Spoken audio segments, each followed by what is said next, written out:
कल मैंने पूरी जानकारी इसके संदर्भ में दिया था।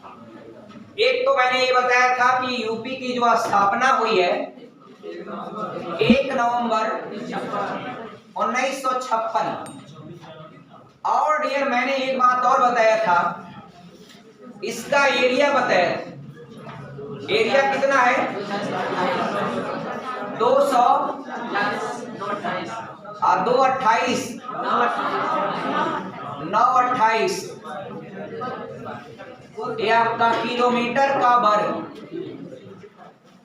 ये थोड़ा सा आप लोग शांत रहिएगा और जब आप आवश्यकता हो तभी साउंड अपना जो भी संबोधन होगा आप बोलिए, तो उससे थोड़ा सा रिकॉर्डिंग भी मेंटेन रहेगी, नहीं तो पता चलेगा कि आप ही लोग इतना आपका शोर मचाएंगे तो कोई एडवांटेज नहीं होगा। क्लास एकदम शांत से पढ़िए, आपको कोई दिक्कत होगा ही नहीं, सारे कंटेंट आपको याद होंगे, हर चीज हम समझाएंगे, ऐसा समझाएंगे कि आपको याद होना ही तय। उसमें कोई सवाल ही नहीं उठता, कोई कंटेंट आपको याद ना हो पाए। कोई कंटेंट ऐसा नहीं होगा मित्रों जो आप कर नहीं पाएंगे एग्जाम में, बस आप पढ़िए। एक बात मैंने आपका यूपी के संदर्भ में बताया था कि यूपी की सीमा कितने राज्यों से स्पर्श करती है, तो आप 8 राज्य। अगर आप दिल्ली एक केंद्र शासित प्रदेश को यदि आप इंक्लूड करते हैं, हालांकि वैसे मित्रों दिल्ली एक आपका केंद्र शासित प्रदेश है, उसको राज्य की श्रेणी में नहीं रखा जाता है, तो डियर अगर उसको शामिल करेंगे तो 9 होगा अगर केंद्र शासित प्रदेश के साथ, लेकिन वैसे कॉमनली क्या है 8। अगली बात यह है कि आपको यह जानना चाहिए मैप के माध्यम से कि यूपी के कौन कौन राज्य सीमा को साझा करते हैं, तो मैप ही दिमाग में एकदम बैठ जाना चाहिए। एग्जाम में सोचे ऐसे एक बार तो आपके दिमाग में मैप बनकर तैयार। ऊपर कौन है? उत्तराखंड, उसके बगल में हिमाचल प्रदेश, थोड़ा सा सहारनपुर के पास, उसके बाद सहारनपुर से लेकर के और पूरा एकदम मथुरा तक ये आपका सब है डियर हरियाणा। क्या है? हरियाणा। और यहां तक कि मित्रों आपको मैप के माध्यम से कह सकते हैं कि ऊपर सहारनपुर से थोड़ा आगे बढ़ेंगे तो पूरा यमुना नदी ही आपका वो एकदम बॉर्डर पर ही आई है। यमुना नदी गंगा नहीं मित्रों, यहां की बात मैं कर रहा हूं। यमुना दिल्ली किनारे कौन सी नदी है? यमुना। तो यमुना हरियाणा और यूपी का बॉर्डर निर्धारित कर देती है। यहाँ पर इधर आपका हरियाणा, इधर आपका यूपी। पानीपत और सब सोनीपत ये सब स्थान जो हैं एकदम आपका किनारे ही हैं हरियाणा में डियर। तो एक बात समझिएगा, आप फिर नीचे आएंगे, आपको पता है आगरा और मथुरा के पास मिलेगा राजस्थान का बॉर्डर। उसके बाद शुरू हो जाएगा कौन सा? मध्य प्रदेश का ग्वालियर और मुरैना और जो कुछ भी है इधर डियर काफी सतना और सब आपका लेके चले जाएंगे कहां तक? सोनभद्र तक मित्रों जाएंगे। आप ध्यान दीजिएगा डियर, कहां तक? सोनभद्र तक। मैप में ज्यादा ना देखें, जब जरूरत हो तभी देखें। मैप यहां पर देखें, कंटेंट को बस बैठाएं। वो बाबू लोग मैं कई बार जोर देके बताया था, गोविंद बल्लभ पंत सागर, यहाँ जो पिंक जो ब्लू कलर का रंगा हुआ है, यही इस बार यूपी टेट में छापा था, एक क्वेश्चन आया था, गोविंद बल्लभ पंत सागर। मित्रों ये जो है ना एक ब्लू कलर का होगा, अब ब्लू कलर का है, नीला है, तो निश्चित रूप से अब रीजन क्या होता है मित्रों? रिहंद नदी पर रिहंद परियोजना है। अब वह कोई परियोजना बांध बनाएंगे तो पानी उसका एक तरफ रुक जाता है, और रुकने के कारण काफी दूर तक वह एक जलाशय बन गया, और वह जलाशय है गोविंद बल्लभ पंत सागर। गोविंद सागर करेंगे तो पंजाब वाला है, लेकिन गोविंद बल्लभ पंत सागर मित्रों कहेगा तो यह आपका यूपी में भी है, सोनभद्र में, और थोड़ा सा हिस्सा मित्रों इसका आ जाता है किसमें? एमपी में भी। अब डियर यही पूछा था।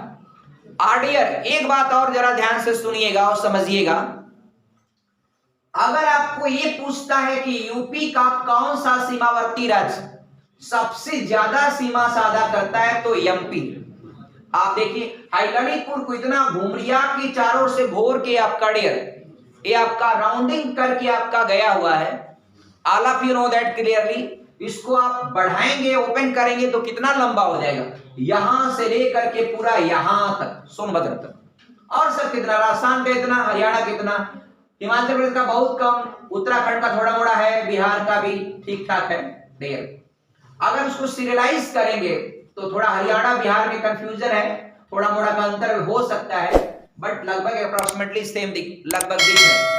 एक बात और बताएंगे डियर, तो 8 राज्य हैं, बिहार, झारखंड, छत्तीसगढ़, मध्य प्रदेश, राजस्थान, हरियाणा, हिमाचल प्रदेश, उत्तराखंड। भारत का यही एक राज्य है जो सबसे अधिक राज्यों से सीमा साझा करता है। क्या कोई अन्य राज्य है जो 8 राज्यों से साझा करता? कोई नहीं। और ये भी नहीं, आपको मैप इतना बढ़िया तैयार होना चाहिए। अभी हम हर स्टेट पढ़ाएंगे, पूरा भारत का, मतलब हर स्टेट की बाउंड्री आप जाने कि ये कर्नाटक की बाउंड्री किन किन राज्यों से होगी, महाराष्ट्र की बाउंड्री किन किन राज्यों से होगी, ताकि बाउंड्री से रिलेट करके क्वेश्चन पूछे तुरंत दे दीजिए आंसर। एक बात समझिए, और यहां पर एक पार्ट मैं कल जो भी बताया था उससे मैं आगे बढ़ना चाहता हूं। आज इधर गोविंद वल्लभ पंत सागर है, ये सोनभद्र में, वो पंजाब की बात है, पंजाब में चलेंगे तो आपको दिखा देंगे। अडियर हिमाचल प्रदेश में वहां बॉर्डर पर ही है डियर। यहाँ कहाँ है? एकदम बॉर्डर पर है डियर, आपका एकदम बॉर्डर पर है, हिमाचल प्रदेश में डियर। चलिए अब जरा सुनिएगा। अब डियर एक बात और ध्यान रखिएगा, अभी तो एक बार जो पेपर में पूछ दिया था ऐसे ही कि नेपाल से सटा हुआ यूपी का कौन सा जिला नहीं है, जो पिछली बार पेपर एक हुआ था उसको बाद में रद्द कर दिया गया, उसमें एक क्वेश्चन पूछा था। तो आपको यूपी से क्वेश्चन आना ही आना। अडियर मैं कल जो भी बताया हूं उससे फटाक से तुरंत आगे बढ़ लें। सहारनपुर लकड़ी उद्योग के लिए फेमस है, उसके नीचे आपका बागपत हरित क्रांति का केंद्र रहा है। मित्रों हरित क्रांति से 3 क्वेश्चन आते हैं। हरित क्रांति यानी ग्रीन रिवॉल्यूशन वर्ड किसने दिया, शब्द किसने दिया? विलियम गॉड ने दिया। दूसरा, विश्व स्तर पर हरित क्रांति का जनक फादर माना जाता नॉर्मन बोरलॉग, लेकिन वही भारत के आपका या भारत में हरित क्रांति के जनक एम एस स्वामीनाथन। एक क्वेश्चन में तो ये पूछ दिया था कि एम एस स्वामीनाथन का संबंध किस क्षेत्र से, तो कृषि वैज्ञानिक क्या है मित्रों? एग्रीकल्चर साइंटिस्ट थे आपका एम एस स्वामीनाथन।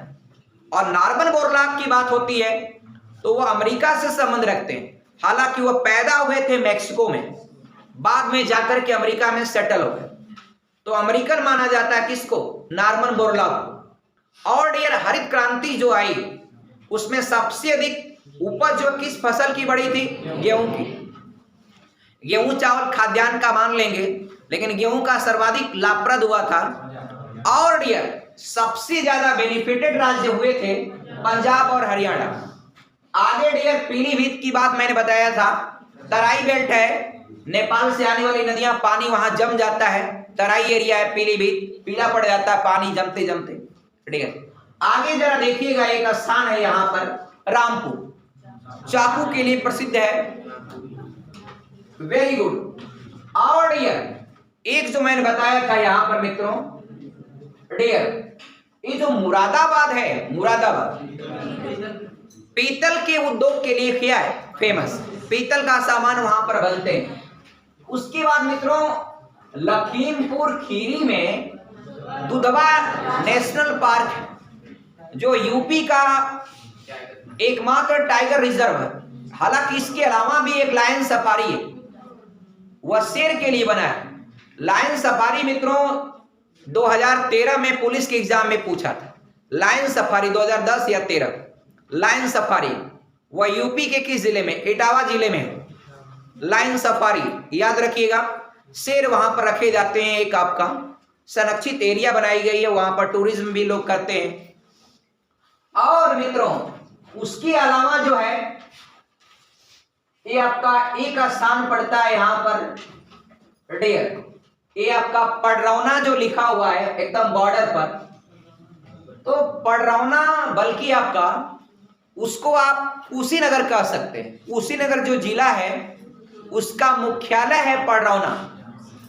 आप कुशीनगर आप जाएंगे तो जिले का नाम कुशीनगर है, लेकिन आप कहेंगे कुशीनगर हमको बाजार जाना है, तो कोई बताइए नहीं पाएगा कुशीनगर बाजार कौन सी है। हालांकि डियर उसका जो मुख्यालय है वह पडरौना है, डिस्ट्रिक्ट सेंटर, वह पूरी सिटी पडरौना है।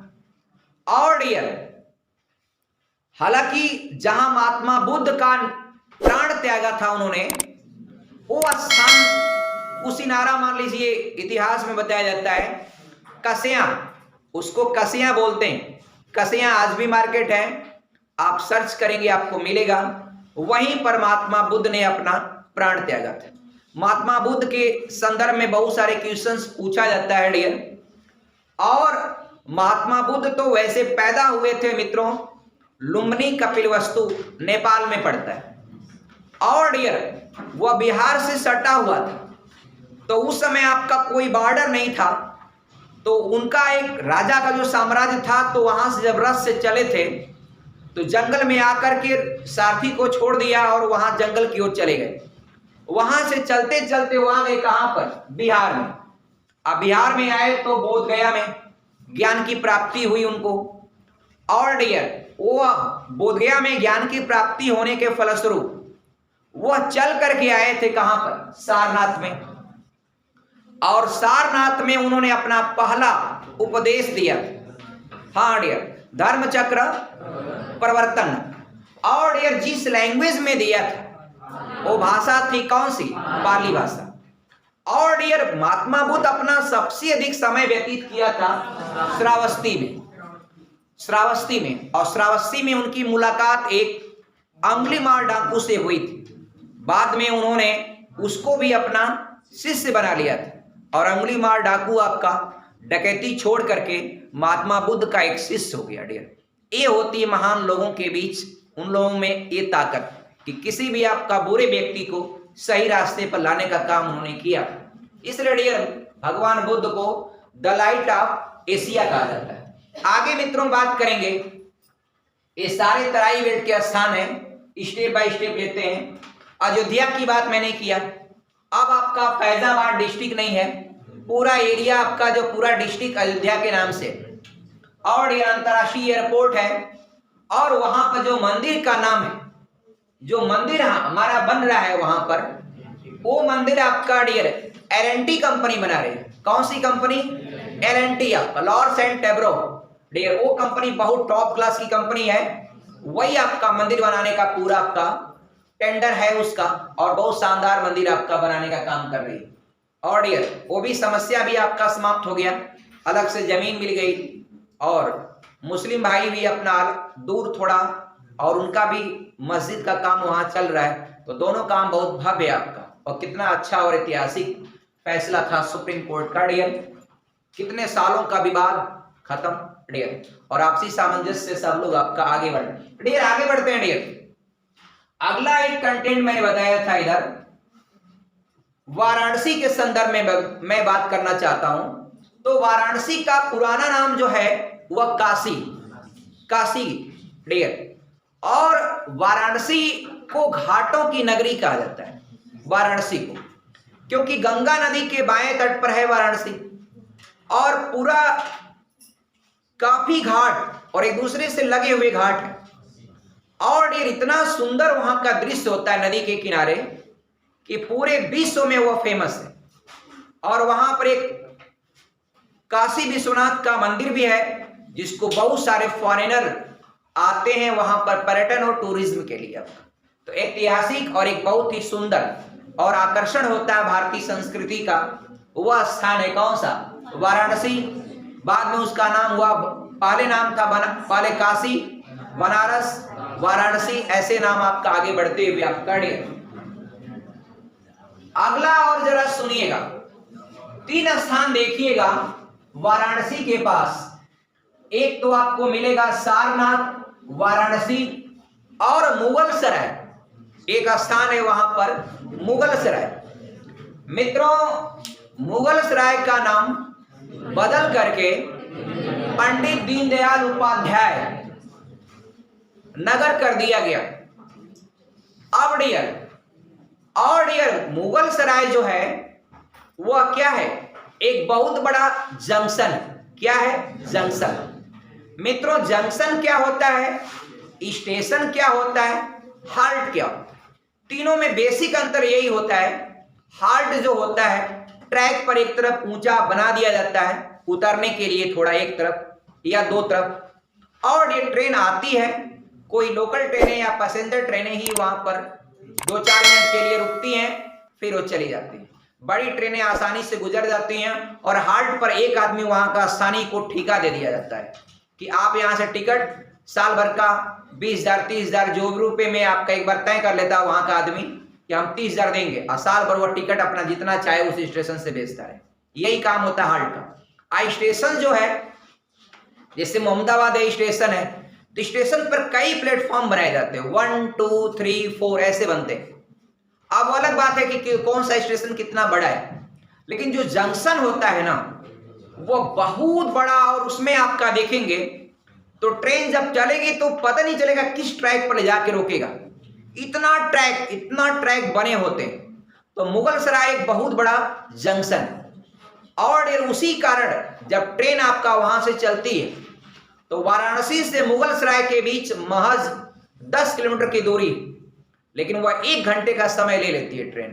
तो इसीलिए बहुत लोग वहां के स्थानीय जो होते हैं वह मुगल सराय में रुक गई तो वहां से ट्रेन से उतर करके ऑटो से चले जाते हैं वाराणसी, और ट्रेन को इंतजार करेंगे तो घंटों लग जाता है, क्योंकि वह क्या है, बहुत बड़ा जंक्शन है, सारी लाइनों को क्लियर कराता है, और रूट वहां पर इतने ज्यादा डाइवर्ट किए जाते हैं। इलाहाबाद का अलग रूट, वाराणसी का अलग रूट, गया का अलग रूट, सारे रूट डाइवर्ट करते हैं। तो जंक्शन एक बड़ा होता है डियर, और उसका नाम इस समय बदला गया है पंडित दीनदयाल उपाध्याय। अब डियर देखिए, नाम बदलने से सबसे ज्यादा प्रॉब्लम वहां के ऑटो वालों का हुआ डियर। वो पहले मुंह में पान रख करके बोलते थे मुगल तो बोल लेते थे, अब पंडित बोलेंगे मुंह पूरा खुल जाएगा, पान गिर जाता है, वो सब पान खाते रहते थे, बोलते रहते थे, आपका अजीब सा। अब जो है पंडित तो आज भी वो जो है मुगल साहब बोलते हैं, और जबकि पंडित बोलेंगे तो मुंह पूरा खुलता है, पंडित दीनदयाल खुलता है, जंपिंग। आगे बढ़ते हैं डियर, चाहिए कॉमन सी बात पर आगे बढ़ते हैं। एक पॉइंट और हम बताते हैं आपको, अगला है सारनाथ के संदर्भ में आपने जाना, और भी डिटेल बताएंगे। उसके बगल में आप नीचे देखेंगे तो मिर्जापुर एक धार्मिक स्थल भी है, मां विंध्यवासिनी का मंदिर है डियर। और वहां पर अभी हाल ही में एक वो सिस्टम बन रहा है, कौन सा, जो झूले से एक पहाड़ से दूसरे पहाड़ पर लोग जाते हैं, क्या सिस्टम बोला जाता है, हाँ रोपवे बोलते हैं आपका। जैसे ऊपर से है डियर, एक पहाड़ से दूसरे पहाड़ पर वह एक वायर होता है, उसी में पूरी गाड़ी बनी होती है, 2 4 5 लोग बैठ जाते हैं, और आसमान में ऊपर आपका काफी ऊंचाई पर जाता है, नीचे दागेंगे तो पूरा एकदम अजीब सा लगता है डियर। सोचेंगे कि टूट जाएगा तब क्या होगा डियर, सोचिए। ये यहाँ पर डियर। और मिर्जापुर के पास मित्रों विंध्याचल की पहाड़ियां वह देखने को मिलता है, क्योंकि विंध्याचल की पहाड़ी ये ज्यादातर डियर सोनभद्र में और थोड़ा बहुत मिर्जापुर होते हुए आपका बिहार के कैमूर जिले की ओर चल जाती है डियर। तो विंध्याचल की श्रेणी आपका फैली हुई है, ऐसे बिहार तक फैली हुई, बोधगया वाले हिस्से में भी थोड़ा बहुत आपका उसका अटैचमेंट हो ही जाता है डियर। तो यहाँ पर एक यूपी में अगर पहाड़ी इलाका देखा जाए तो यहीं पर है, और यहाँ पर मित्रों एक रिहंद परियोजना जहां है, वहां से जो बिजली बनती है उसका ज्यादातर उपयोग यहाँ एक एल्युमिनियम की कंपनी है, कारखाना है रेणुकूट में, तो रेणुकूट में हिंडाल्को, आप उसको भी याद रखिएगा। और यहीं पर त्रिवेणी जो अलमारी बनती, त्रिवेणी उसका भी कारखाना है। तो डियर रिहंद परियोजना से बिजली का जो उत्पादन होता है उसका ज्यादातर यूज आपका करता है कौन, रेणुकूट का हिंडाल्को, जो एल्युमिनियम का कारखाना है। एल्युमिनियम की जो सीड बनती है रेणुकूट में, वह बेसिकली बहुत सारे हवाई जहाज के बनाने में इस्तेमाल होती है, क्योंकि एल्युमिनियम एक ऐसी धातु है जो हल्की भी है और स्ट्रांग भी होती है, और उसमें जंग लगने का पॉसिबिलिटी नहीं होता।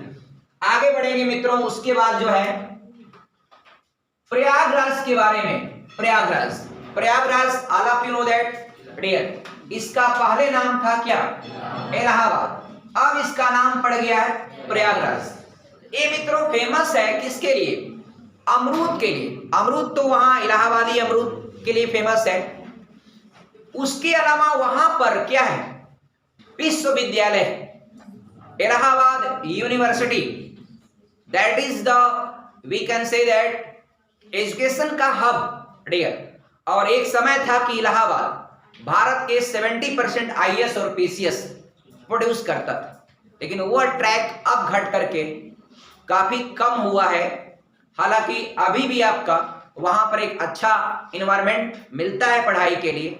और अब तो भारत के हर शहरों में, हर जगह, पूरे भारत में जहां भी जाइए हर जगह सारा सिस्टम डेवलप हो गया है, हर जगह पढ़ाई का माहौल है। इसका एग्जाम्पल देखेंगे, अगर पढ़ने वाले लोग हैं तो वो कहीं भी पढ़ सकते हैं, और नहीं पढ़ने वाले लोग हैं तो इलाहाबाद में भी आपका घूमते रहते हैं। और इसका सीधा उदाहरण आपका अकबर है। यहां पर उसने एक चलाया था दीन इलाही, एक धर्म चलाया था अकबर। अकबर इतना लोल था कि उसको इतना बढ़िया टीचर लगाए गए थे, उसके बावजूद वो अपना नाम लिखने में आपका सीख नहीं पाए। अकबर आपका अपना नाम नहीं लिख पाता था।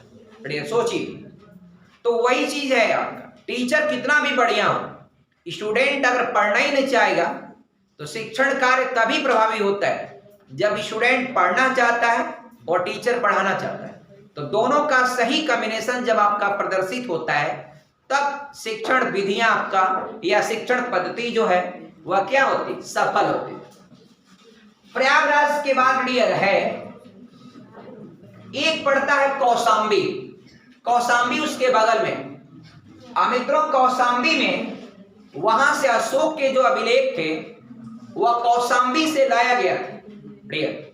अशोक के जितने भी अभिलेख थे, मित्रों अशोक के जो अभिलेख थे ना, वो सभी अभिलेख पर जिन पत्थरों का इस्तेमाल किया गया था वो सारे पत्थर चुनार के थे।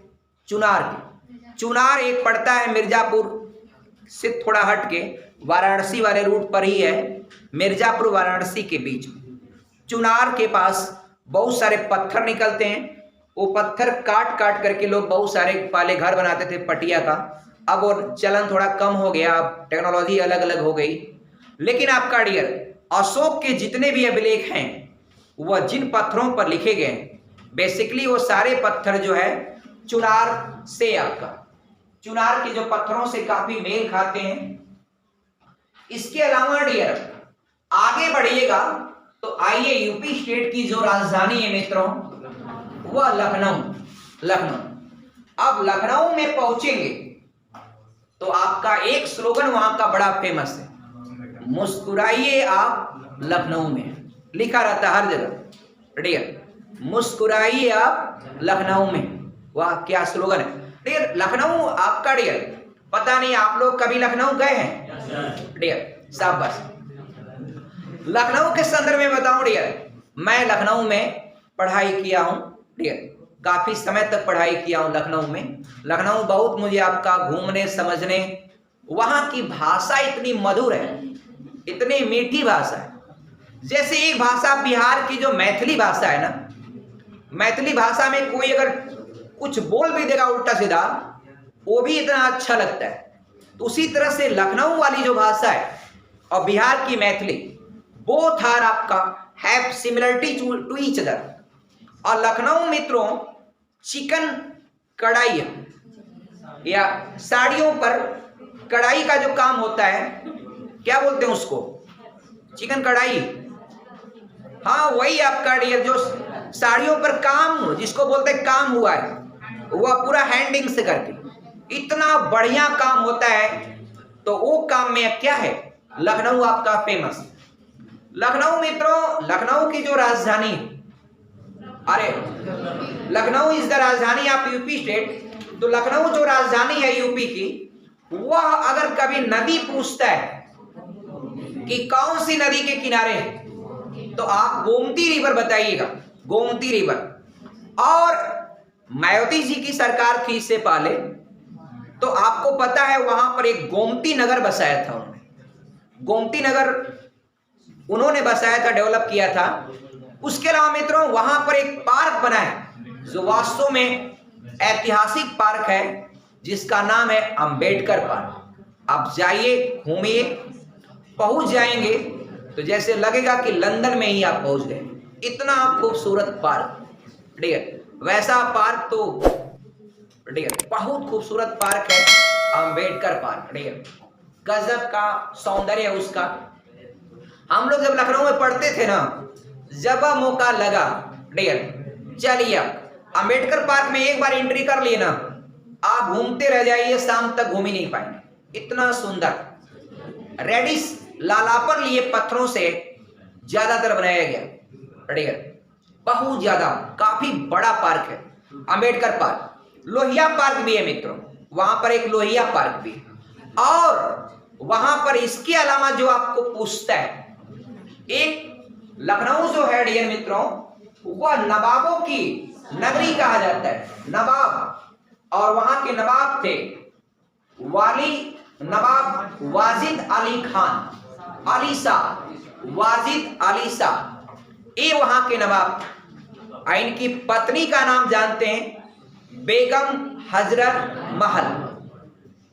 मित्रों बेगम हजरत महल डियर, वह पत्नी थी किनकी? आपका वाजिद अली शाह। और डियर जब अंग्रेज आए ना, देखिए वहां पर एक भूल भुलैया भी है। क्या है मित्रों? भूल भुलैया। भूल भुलैया कहाँ है? लखनऊ में। आप लोगों में से कितने लोग ऐसे हैं जो भूल भुलैया देखे? नहीं, लखनऊ में है जी। अब ये है कि आप लोग बहुत कम मात्रा में देखे हुए, कम ही लोग हाथ उठाए हैं। एक बार मैं गया लखनऊ, जब लखनऊ में पढ़ रहा था, 2001 की बात। तो हम लोग आपका मैनेजमेंट कॉलेज के छात्र, एकदम एक्सपर्ट हर चीज में, हम गए आपका वहां। और वहां पर जब जाएंगे आप भूल भुलैया में, तो वहां गाइडर मिलता है आपको। तो वो आपको 250-300, उस समय चार्जेस जो है 200 से 250 यही मांगता था, और वह आपको पूरा घुमाता था। लेकिन अगर आप गाइडर, बिना गाइडर के गए, और उसकी डिजाइन कॉमनली बनी रहती थी ऐसे ही, हर जगह ऐसे ही, इतनी 5-5, 6-6 मीटर आपका मोटा उसका लेयर है, छत का लेयर है डियर। और उसकी दीवारें ऐसी बनी हैं कि यहां साउंड करेंगे, ये साउंड कहां जाके सुनाई देगा। वो ऐसी कलाकृति का नमूना है डियर, भारत में अद्भुत है एकदम। और आप जाइए तो लखनऊ में मुस्कुराइए भी, और भूल भुलैया भी जरूर देखिए। मित्रों हम जब वहां पर गए पहली बार भूल भुलैया में घूमने के लिए, तो हमको मैनेजमेंट कॉलेज के छात्र थे, तो डियर आपका कहे कि आपका एकदम पक्का हम भूलेंगे तो है या नहीं, चलिए क्या है। हम गाइडर बोला नहीं आपका, हम अकेले चले जाएंगे। गए आपका, और यार घूमते घूमते घूमते घूमते जहां जाते थे वैसा ही मिलता था, निकल ही नहीं पा रहे थे। तो डियर फिर परेशान हो गए। लेकिन डियर अब तो काफी डेवलपमेंट हो गया, अब तो जगह जगह सीसी कैमरा लग गया, तब सीसी कैमरा का जमाना नहीं था डियर। अब डियर और शाम को जब बंद होता है तो पूरा चेक होता है, एक बार चेक वेरीफाई करके बंद किया जाता है, कोई छूट गया रात भर उसमें चिल्लाएगा डियर। और डियर तो हम घूमते घूमते अब आपका हम परेशान जब नहीं निकल पा रहे थे, तो वह 2-3 फॉरेनर जो विदेशी होते हैं, आते हैं घूमने के लिए, उनको लेकर के गाइडर बता रहे हैं दैट इज हियर, मतलब स्पेसिफाई उसके बारे में सब स्पेशलाइजेशन बता रहा था। बताते बताते पर निकलने के तलाश में था आपका, वो निकल रहा। हम भी सोचे पीछे पीछे हो ले। तो dear are you not including in my team आपका? मैं कहा अरे भाई ठीक है, जो कुछ भी है 100-200 ले लो, हमको भी निकलने दो। तो डियर निकले। और डियर अगर भूल भुलैया में आप गाइडर लेके पहले ही चले गए और भूले नहीं तो फिर मतलब क्या? तो वही एक प्रोवर्ब है कि चिकन में हड्डी ना हो और मछली में कांटा ना हो और लड़की के बाल ना हो और भूल भुलैया में कोई भूले ना, इस काम का डियर। अब बताइए अगर कोई लड़की बिना बाल वाली हो, आप शादी करेंगे, ठीक है, कोई भी आपका, एक बहुत विशेष चीज होता है। आप मछली हो बिना कांटा वाली, बताइए उसका क्या मतलब, कोई महत्व नहीं। ये सब बहुत ही, ठीक है, कौन सी मछली है बिना कांटा वाली, पीयूष करें हम बिना कांटा वाली खाते हैं कड़ी, कोई भी मछली होगी उसमें कांटा जरूर होता है, ठीक है, कॉमनली होता है, ठीक है। आगे बढ़े आपका, ठीक है, अगला है मित्रों, तो क्या हुआ 1857 की क्रांति की थोड़ी सी बात बताते हैं। तो वाजिद अली साहब एक बार अपना बैठे थे, तो जब बैठे थे और डियर नवाबों की जो पत्नियां होती हैं डियर वाइफ, वो भी आपका इतनी नवाब, सोचिए नवाब तो उनके पास धन दौलत इतना ज्यादा था, और डियर समझिए आभूषण उषण तो आपका डियर चांदी का और इस सब आपका, नौकरानी जैसे 5 बोरा लेके गई छत पर फैलाने के लिए, पता चला शाम को उतारी 4.5 बोरा, 4 बोरा, 1 बोरा क्या हुआ, तो बोल दी अरे मैम आपका वो जो सूख गया, सूख के थोड़ा कम हो गया, अचार जैसे सूखता है कम हो जाता है। मतलब नवाबों की औरतों को आपका नौकरानी आपका ऐसे मूर्ख बना करके बहुत सारे धन दौलत ऐसे लोगों ने ले लिए। एक बार क्या हुआ, जब अंग्रेज सिपाही आए पकड़ने, तो वाजिद अली साहब अपने गेट भूल भुलैया के पास ही अपना जो उनका बंगला था वहीं पर बाहर बैठे थे, और नवाबों का जो जूता होता है जानते हैं वो आपका डोरी वाला नहीं, हाँ डियर, पूरा सुंदर नाव वाला, हाँ डियर, नाव की तरह जूता।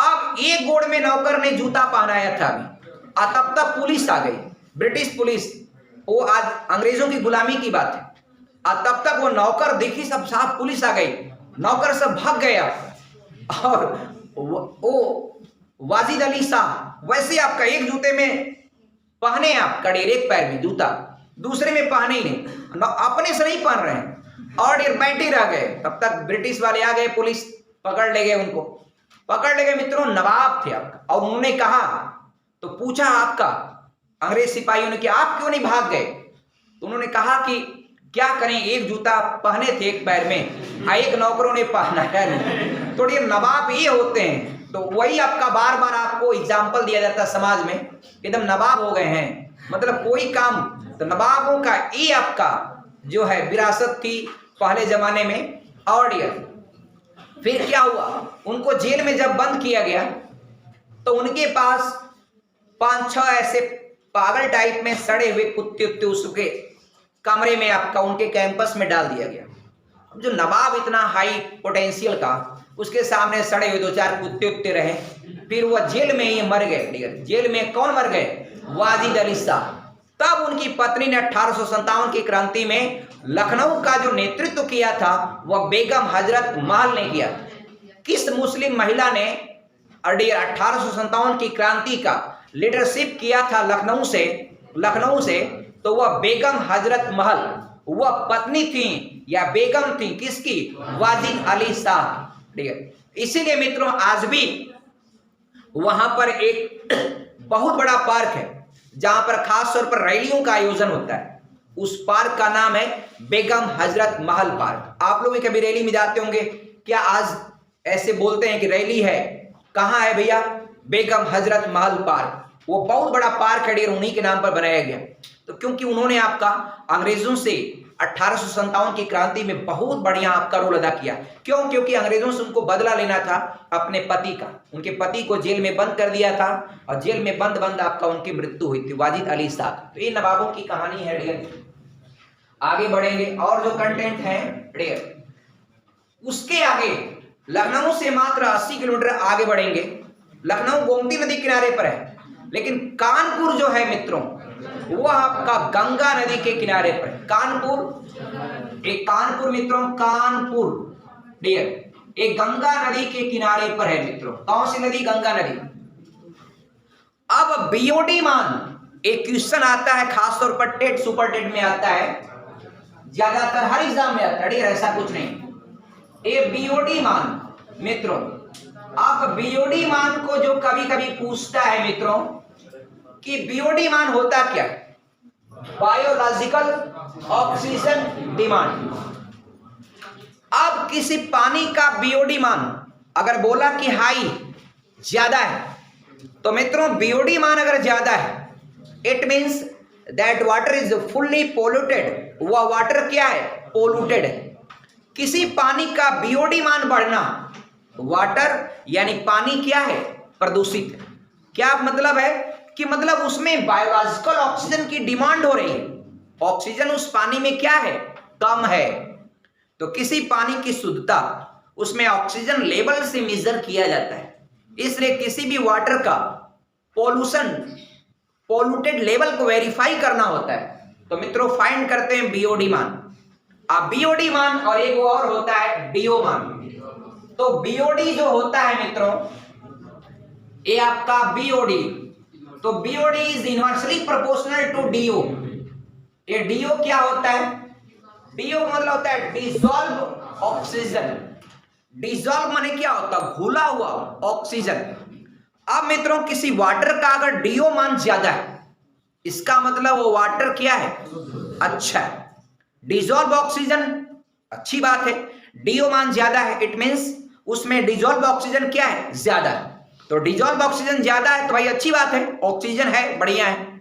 अब बीओडी मान का बढ़ना, that is worse condition of water. और मित्रों बीओडी मान कई बार पूछा गया है एग्जामिनेशनों में कि बीओडी मान गंगा में किन दो शहरों के बीच में सबसे ज्यादा है। तो आप बताएंगे कानपुर इलाहाबाद या कानपुर और प्रयागराज के बीच। ये बीओडी मान बहुत ज्यादा है, क्योंकि रीजन होता है क्या, कानपुर के पास बहुत सारी फैक्ट्रियां हैं। अब पहले तो मित्रों ये था कि फैक्ट्रियों के कचरे को सीधे पानी में ट्रांसफर कर देते थे नाला बनाकर। अब जाकर के सरकारों ने बहुत सख्ती बरती और ये सरकारें जो बाद में आई तो गंगा की सफाई के लिए एक मंत्रालय बना। और मित्रों जर्मनी की एक नदी है राइन, जिसको लाइफलाइन कहा जाता है। जर्मनी की जीवन रेखा कौन सी नदी है, तो राइन नदी। जर्मनी में कोयला ढोने वाली नदी कौन सी है, राइन नदी, इसलिए उसको कोयला ढोने वाली नदी कहते हैं मित्रों। अब राइन नदी, डियर आप लोग बताइएगा, सब लोग बताइएगा, राइन नदी किस पर्वत से निकलती है, शाबाश डियर, कौन बताया, हाँ शाबाश डियर, बहुत बढ़िया डियर, बच्ची का परफॉर्मेंस बहुत बढ़िया रहता है डियर, बहुत बढ़िया, शाबाश, जल्दी कामयाबी मिल जाएगी, कुछ ही दिनों में मेहनत करिए डियर। देखिए मैप पढ़ाने का मतलब पूरा वर्ल्ड की एक एक चीजें अगर एक बार बोलूं, ये मैप को कुछ नहीं, आपका सब मैप आपके ब्रेन में बन जाए। जर्मनी के नीचे आपका स्विट्जरलैंड है, और स्विट्जरलैंड में क्या है, आल्प्स पर्वत है। आल्प्स पर्वत का जो सबसे ऊंची चोटी है फ्रांस में चली जाती, माउंट ब्लंक, वो कहां चली गई, फ्रांस में। अब आल्प्स से निकलती है वो नदी और पूरे जर्मनी को पार करके ऊपर जाती है, कहां गिरती है, कहां गिरती है, कहां गिरती है, उत्तर सागर में गिरती है, शाबाश मित्रों। और जर्मनी का उत्तर सागर एक तरफ है और बाल्टिक सागर एक तरफ है। अब बीच में जर्मनी हल्का सा टच करके कील नहर से अलग होता है, किससे, डेनमार्क से। डेनमार्क और जर्मनी के बीच में मित्रों प्राकृतिक नहर है कील नहर। कील नहर दुनिया की एकमात्र सबसे व्यस्त प्राकृतिक नहर है। वह किन दो देशों के बीच में, प्राकृतिक मतलब आदमी खोद कर नहीं बनाए, पहले से बनी है। अब का एक भैया डेनमार्क, आप नहर के उस पर लग रही है, जर्मनी नहर के इस पर लग, तो अपने से बांट लिए, तो वही कील नहर के उस पार डेनमार्क और इस पार जर्मनी। तो जर्मनी की जो नदी है वह राइन नदी है, जो जर्मनी की जीवन रेखा का नाम दिया जाता है, बहुत व्यस्त रहती। लेकिन जर्मनी की जो राइन नदी है उसका पानी इतना साफ होता है मित्रों कि उसमें आपका एक अगर सिक्का भी डाल दे तो वह आपका दिखता है पेरी तक। और यहां अगर ट्रक गिर जाए तो आप कदम खोजते रहिए कहां है अब। हालांकि अब ये नदियां काफी बदलाव हुआ, थोड़ा सा विचारधारा को भी बदलने की जरूरत है। लोग पूजा पाठ करने जाते हैं, पूजा पाठ मित्रों, अब पूजा पाठ करेंगे, अगरबत्ती दिखाए तो माचिस लिए है ना एक डब्बा, तो माचिस की 2 तीली जलाएं तो पूरी मछलियां फेंक देंगे पानी में। अब वो फास्फोरस की बनी होती है और क्या क्या होता है, सारा केमिकल पानी में घुलेगा, मछली कोई खाएगी, कितना हानिकारक होता है। अब ऐसी अवधारणा है, सलाई को उसमें फेंक दीजिए, लेके जाना नहीं है, आपका दोष पड़ेगा। ये अवधारणा गजब का है। तो ऐसी अवधारणाओं को आप हटाइए।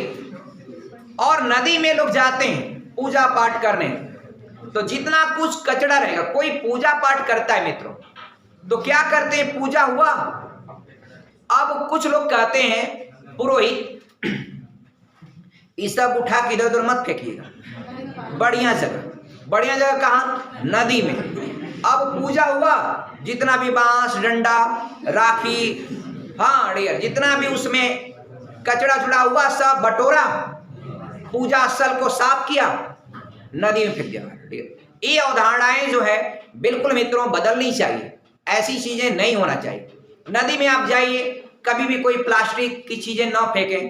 प्लास्टिक हुआ, अब बहुत सारे लोग, जैसे कोई तस्वीर है, भैया तस्वीर है प्लास्टिक की है, अरे आपका ये तो ऐसे फेंकेंगे देवता का है, चल नदी में फेंक दीजिए आप खड़ी।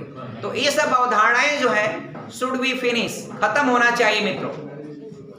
मोदी जी जब गए जर्मनी, तो वहां से लाए इंजीनियर गंगा को साफ करने के लिए, भाग पड़े, सब भाग गए। अब मान लीजिए आपका अपने स्तर से भारतीय जो इंजीनियर है, टेक्नोलॉजी है, उसी से इसको साफ करने का काम किया गया। आगे बढ़ेंगे मित्रों, और देखिए कानपुर के संदर्भ में और बताऊंगा। एक वहां पर दलहन अनुसंधान केंद्र, बहुत बार पूछा है, दाल का दलहन अनुसंधान केंद्र। हालांकि मित्रों आपको पता है कि दाल का सर्वाधिक उत्पादन होता है कहां, मध्य प्रदेश में, लेकिन दलहन का अनुसंधान केंद्र जो है भारत का पूरा ऑल इंडिया, वह कानपुर है। तो दलहन अनुसंधान केंद्र कहां पर है, कानपुर।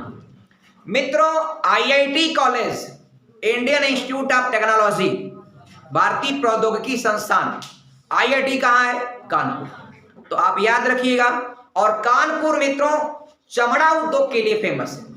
अगर यूपी की दो शहरों को चमड़ा उद्योग के लिए लिया जाए, तो एक मित्रों कानपुर और दूसरा आगरा, ये दोनों शहरें चमड़ा उद्योग के लिए फेमस है। आप ज्यादातर लोग ब्रांड पहनते हैं रेड एंड चीप का या अलग अलग ब्रांड का। रेड एंड चीप मित्रों जो कंपनी है वह कहाँ है, कानपुर। और भी अलग उसकी शाखाएं हैं, बहुत सारी शाखाएं। अड़ियर आगरा में भी बहुत सारा चमड़ा उद्योग का है। अब चमड़े की सफाई के लिए बहुत सारे केमिकल इस्तेमाल करके कचरे को साफ किया जाता है, लेकिन अब सरकार का इतना नियम सख्त है कि पानी को नदी में गिरने से पहले उसको प्यूरिफाई करना होता है, उसको केमिकल लगाकर साफ करिए, तब साफ लेवल का पानी, थोड़ा भले आपका थोड़ा बहुत एकदम पे योग्य न हो, लेकिन लगभग आपका वो साफ हो जाता है, केमिकली आउट हो जाता है। तब उस पानी को, फ्रेश वाटर को नदी में जाने दिया जाता है, तब आपका धीरे धीरे नदी का साफ होना आपका प्रारंभ है। आगे बढ़ते हैं मित्रों। आगे जो है अड़ियर, एक उसके बगल में कानपुर से आगे बढ़ेंगे मित्रों, कन्नौज को इत्र नगरी कहा जाता है। इत्र माने होता है सेंट जो लगाते हैं डियर। और डियर कन्नौज, वहां पर लोग, कन्नौज के आसपास लोग, अब कन्नौज मित्रों किस नदी के किनारे है, गंगा के किनारे। और डियर कानपुर से और आगे बढ़ेंगे, कन्नौज पड़ेगा। और डियर कन्नौज के आसपास लोग फूलों की खेती बहुत ज्यादा करते हैं, फ्लावर का, और उन्हीं फ्लावर से सेंट तैयार करते हैं। वहां सेंट डब्बे का बिकता है, जैसे रोड पर हर जगह स्टॉल लगा के बैठे। अब आपसे पूछेंगे, आप अपनी गाड़ी रोके, एक जर्किन मन होता है, जैसे गंगा का जल लाने के लोग एक डब्बा इस्तेमाल करते, जर्किन क्या बना होता है, डब्बा ढक्कन उक्कन लगा होता है, वैसे उसे बिकता है 100 रुपए में एक जर्किन। अब लाइए, रोज पोती है, पूरा एकदम महकी है आप कड़िया। आगे है एक, उससे आगे बढ़ेंगे डेर, उससे आगे बढ़ेंगे तो एक स्थान है मित्रों, ये भी बहुत ज्यादा पूछता है। ये आपका अलीगढ़ की बात तो मैं कल कर ही लिया था। अलीगढ़ ताला के लिए फेमस है, लेकिन अगर ताला प्रोजेक्ट कहाँ है तो भूटान में है। भारत ने बनाया है? ताला प्रोजेक्ट इन भूटान। ताला परियोजना, इन हिंदी वी कॉल देम बाबू, परियोजना इन हिंदी कहते हैं, आप प्रोजेक्ट अंग्रेजी वर्ड है। ताला प्रोजेक्ट अंग्रेजी में बोलेंगे, ताला परियोजना हिंदी में बोलेंगे। और 3 परियोजनाएं भारत ने बनाया था। एक आपका क्या, चूका चूखा, दोकाचू और आपका ताला। ये तीनों प्रोजेक्ट भूटान में बनाया किसने?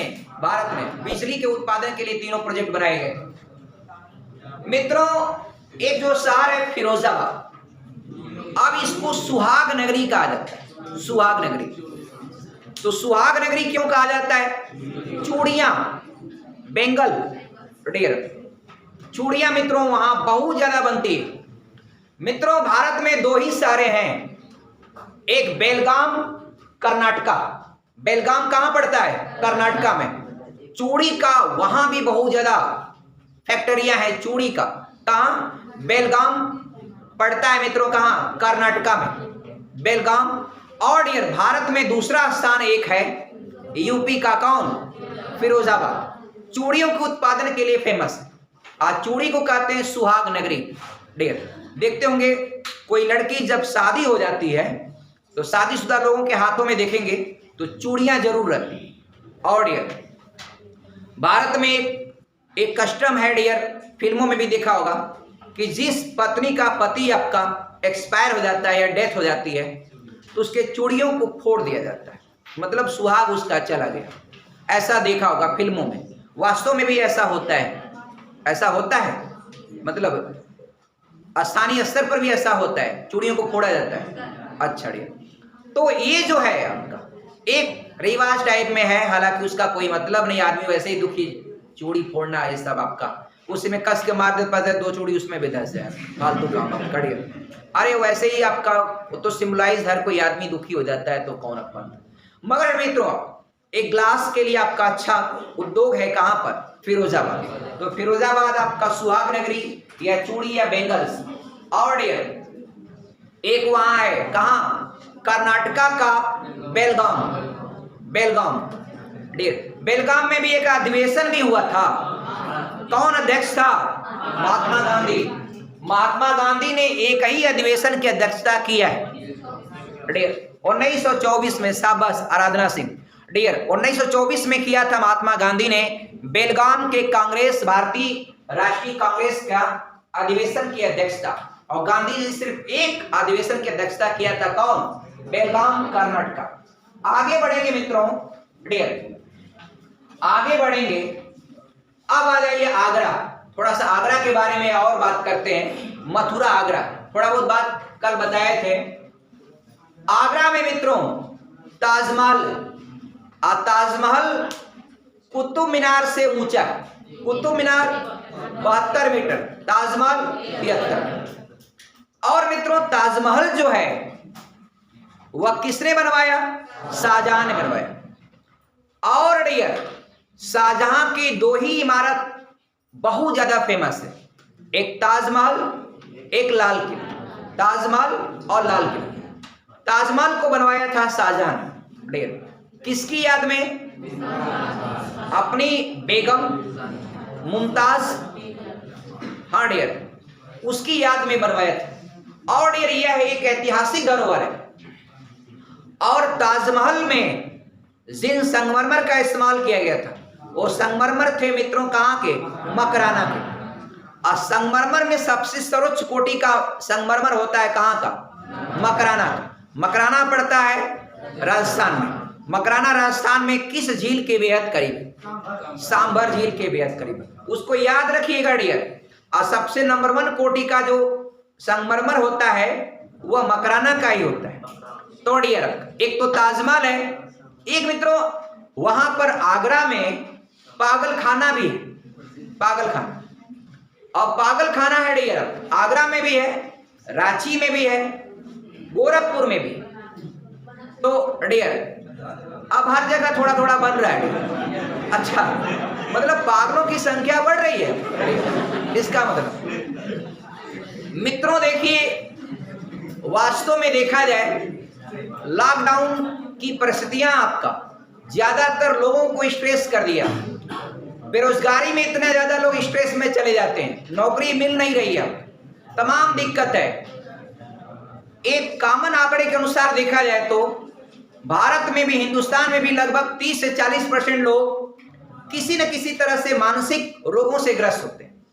अब कोई बहुत ज्यादा कोई चीज को सोचता है, क्या है ये मानसिक रोग है, भले आप उसको पागल की श्रेणी में रखें या ना रखें, लेकिन वो क्या है, मानसिक रोग एक तरह से कहलाता है। कोई कोई आदमी होता है खूब सोचता है, बस अब आपका दरोगा बन जाएंगे, डबल स्टार हो जाएगा, तब आएंगे तब इसको बताएंगे बहुत बन रहा है। अलग अलग अवधारणाएं लोग सोचते हैं। कुछ लोग सोचते हैं दरोगा हो जाएंगे या बड़े पद पर अगर हो जाते हैं, बढ़िया, इस समय तो फ्रेंडशिप हो नहीं पा रही है, वर्दी वर्दी हो जाएगी, स्टार लग जाएगा, फ्रेंडशिप आसानी से हो जाएगा। डियर ये आपका लोग सोचते हैं, ऐसा है, मतलब मन में सोचेंगे आपका दरोगा हो जाएंगे, आएंगे, टोपी लगी रहेगी वो वाली जो ऐसे कट की लगी रहती है, वो अशोक का लोगो रहेगा, चेस्ट पर शोल्डर पर स्टार रहेगा, काला चश्मा रहेगा, वो कौन वाला, हाँ डियर, सलमान खान की एक फिल्म थी ना डियर, हाँ दबंग।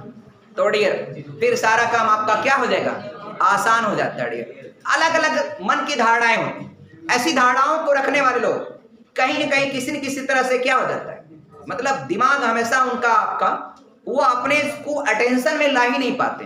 तो मित्रों ये सारी चीजों को आपको हटा करके अपने लक्ष्य को प्राप्त करना चाहिए और युद्ध के मैदान में सिर्फ युद्ध करिए, न कि प्रेम मोहब्बत, ये सब चीजें बहुत दूर होना चाहिए। आप युद्ध के मैदान में हैं, आप संघर्ष कर रहे हैं, आप अपनी पूरी ऊर्जा, पूरा ध्यान अपने लक्ष्य पर लगाइए, लक्ष्य आप हासिल करिए, सारी दुनिया आपको सलाम करेगी, आपके पीछे पीछे चलेगी, कोई फर्क नहीं पड़ता। इसलिए आप लोग अपनी पढ़ाई को आगे बढ़ाएं। आगे हम बात करेंगे ताजमहल। तो एक मथुरा बगल में, अब मथुरा में मित्रों तेल शोधक कारखाना है। अब वहां से जो धुआं निकलता है, मथुरा में क्या है मित्रों, तेल शोधक कारखाना। तेल शोधक कारखाना यूपी में कहाँ है, मथुरा में। अब वहां डियर आपको पता है विदेशों से कच्चा तेल जो आता है उसको प्यूरिफाई किया जाता है, प्यूरिफाई करते हैं। अब प्यूरिफाई करके डीजल अलग, पेट्रोल अलग, जहाज में डालने वाला अलग, मिट्टी का तेल अलग, कचरा अलग, कचरा हो गया तो कोल तार बना लिया, पीच उसमें डाल दिया, सड़क बना लिया, तो अलग अलग कैटेगरी में उसको कैटेगराइज कर देते हैं। आप थोड़ा मोड़ा सेंट के लिए भी चला जाता है, सेंट इत्र बनता है, तो पेट्रोलियम से ही आपका कुछ चीजें छांट करके निकाल करके वो पेट्रोलियम उसके लिए चला जाता है। इसीलिए देखेंगे सेंट मारेंगे ना तुरंत उड़ जाएगा, फटाक उड़ जाता है डियर, वह टिकता नहीं है आपका, उसमें अलग अलग बहुत सारे केमिकल मिलाए जाते हैं। और वैसे आपका इत्र जो है अरब का फेमस होता है, अरब का डियर, अरब देशों का इत्र जो है बहुत फेमस होता है डियर। एक बूंद अगर कहीं लगा लिया, आप चले गए, आधी घंटा बाद भी वो एरिया महक रही, इतना आपका जबरदस्त होता है डियर। और उसी में एक पर्सनिफिकेशन नहीं, एक हाइपरबोल का एग्जांपल होता है, हाइपरबोल फिगर ऑफ स्पीच का। All perfumes of Arabia is not Sutton like this hand, आपका लाइक दिस लिटिल हैंड, मतलब कोई एक छोटे हाथ की तुलना किया, किसी महिला के हाथ की तुलना किया है कि ये हाथ इतना मधुर है कि इस सारे अरब के जो परफ्यूम है वो सब भी इसके आगे मधुरता में क्या है, फेल। तो आपको पता है हाइपरबोल एक ऐसा अलंकार होता है जिसमें किसी भी वस्तु के गुणों को वास्तविकता से बहुत अधिक बढ़ा करके या बहुत अधिक गिरा करके, दोनों बातें होती हैं। कोई बहुत अच्छा है उसको बहुत खराब बता देना भी आपका क्या होता है, हाइपरबोल। आप बढ़ा देना भी आपका क्या होता है, हाइपरबोल। चलिए वो अलंकार की बात छोड़े आपका डियर। तो मथुरा का जो तेल शोधक कारखाना है मित्रों, उससे निकलती है SO2 गैस, और वह जाती है तो ताजमहल के ऊपर वर्षा होता है तो पानी में वह क्रिया करती है SO2। पानी में SO2 क्रिया करेगी, कौन सा अम्ल बनेगा, हाँ H2SO4 यानी सल्फ्यूरिक अम्ल बनता है। मित्रों एक क्वेश्चन पूछ दिया था डियर, पूछ दिया था किसी टेट या सुपर टेट किसी एग्जाम पूछ दिया था। देखिए बता देता हूं मैं साफ साफ, SO2 अगर पानी से क्रिया करेगा तो सल्फ्यूरिक अम्ल बनेगा, और नाइट्रोजन के ऑक्साइड अगर पानी से क्रिया करेंगे तो नाइट्रिक एसिड यानी HNO3 बनाएगा। दोनों अम्ल हैं, दोनों अम्ल हैं। और वह ताजमहल पर गिरने से ताजमहल कैसा हो रहा है, पीला हो रहा है, उसमें नुकसान होता है डियर। अगर उसको रगड़ करके धुलाई भी करेंगे तो पत्थर के घिसने का डर होता है, लेकिन पॉल्यूशन की वजह से आपका प्रॉब्लम तो है ही आपका डियर। अब दोनों चीजें हैं, उसको कॉम्प्रोमाइज करके सरकार अपनी योजना के तहत आपका बनाने का काम कर रही है। मित्रों, यूपी में एक हाई कोर्ट है, उच्च न्यायालय, इलाहाबाद उच्च न्यायालय, जबकि उसकी एक खंडपीठ स्थापित कर दी गई कहां मित्रों, लखनऊ में। आप इस बात को याद, पूरे भारत में सबसे ज्यादा जज अगर कहीं हैं तो इलाहाबाद हाई कोर्ट में।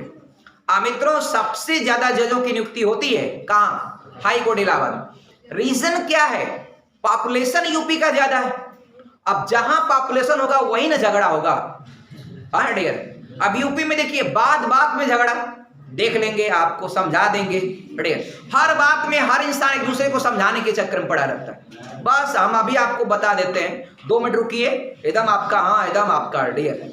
मतलब विवाद, अब विवाद का कोई जड़ हो भी ना, तभी आपका कॉमन बात पर जड़ क्रिएट कर लेते हैं लोग। इसलिए मित्रों विवाद से बचिए। बता दूं आपका, एक जापान देश है, 2012-13 ऐसे ही कुछ आंकड़ा है, एक साल में खाली वहां पर पूरे जापान देश में 8, 9, 10 या 12 FIR खाली नोट हुए थे। जापान एक देश, अब पूरे साल भर में अब 12-13 को FIR, 12-13 को FIR। और यहां पर एक वो चौकी पर चले जाइए, पुलिस चौकी पर, समझिए 100 एप्लीकेशन तो हर महीने में पड़ जाते होंगे, 50-100, ये हाल है आपका डियर।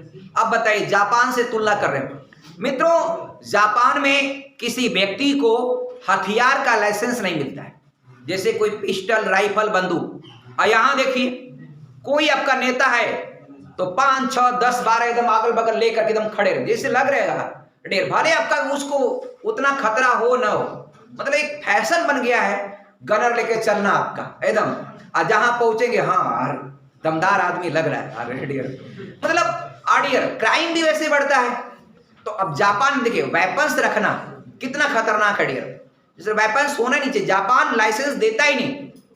यहां का पुलिस सोचेगी, आप कोई आदमी बंदूक लेके कोई हमला हो गया, कोई बात हो गई, तो किसको मारे, लाइसेंस वाला है बिना लाइसेंस वाला है, समझ ही नहीं पाती। अब लाइसेंस वाला वहां जाएगी, चेक करेगी, तब न जानेगी। अब गोली चल रही, लाइसेंस वाला है बिना लाइसेंस वाला, जान ही नहीं पाती। जापान में क्या है, कोई भी अगर व्यक्ति, प्राइवेट व्यक्ति है, वर्दी में नहीं, यूनिफॉर्म में नहीं है, समझ जाएगी बस ये आपका क्राइम है, क्रिमिनल है, तुरंत मार देगी। ये नहीं पूछेगी आप लाइसेंस से लिए हैं बिना लाइसेंस से लिए। और यहाँ पर आप पकड़ाएंगे, कोई पकड़ाता है तो पहले चेक होता है, भैया लाइसेंस है, लाइसेंस दिखाइए।